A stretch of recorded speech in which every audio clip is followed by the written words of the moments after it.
အခုတွေ့နေရတဲ့ဒီတရုတ်ကားပေါ့နော်အဲညိုးလီဆိုတာညိုးဆိုတာကနွားလားမသိနော်တရုတ်လိုညိုးကိုကအာဝညိုးဟုတ်တယ်ညိုးမောင်လားမိသွားပြီတော့ငငယ်ကအဲတရုတ်စာဟိုဖြစ်တယ်နည်းနည်းလေးလေ့လာပူပဲပေါ့နော်အဲဗာလေဣဖြေဣနာဣစုဝိုင်းကုန်းလောက်ကနေတက်ပြီးမသိရောဘာမှမသိတကယ်မသိရောတရုတ်စာတက်ချင်လို့တက်ခဲ့ရတာပေါ့နော်ထားတော့ဒါစကားချက်အဲ့ဒီ Chinese film ညိုးလီလားအဲ့ဒီကားပေါ့နော်အဲ့ကားကဒီဘယ်လောက်ထိဆိုလဲဆိုတော့ပထမ10ရက်မှာဝင်ငွေကဒေါ်လာ1080ပဲရှိတယ်ဒါပေမဲ့လူတွေအားလုံးစိတ်ဝင်စားပါဘာကြောင့်ဒီလောက်စုပ်ပြတ်တက်နေတဲ့ကားပေါ့နော်ဟိုဘယ်လောက်ထိအောင်မှလူတွေကိုစိတ်ညစ်စေမသိဘူးပြီးတော့တွားကြည့်ကြတာဗျာဒုတိယ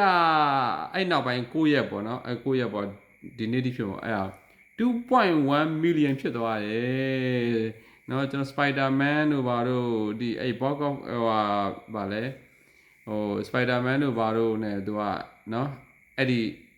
စရင်ဝင်ပေါ့เนาะအဲ့လိုထိတ်ဆုံးဘယ်နှကားလဲအဲ့မှာဝင်ငွေအကောင်းဆုံးကားစရင်ဝင်တယ်မှာသူကပါသွားရယ်စိတ်တည်ညစ်တယ်ဗျာအဲ့မှာဟိုမှာ Facebook မှာလည်းတင်နေကြရတယ်တော်တော်များတင်နေကြရတယ်နော် TikTok မှာလည်းတင်နေကြရတယ်အဲ့ဒီညိုးလီပေါ့ NIULAI ဆိုတော့ရိုက်ရှာကြည့်လိုက်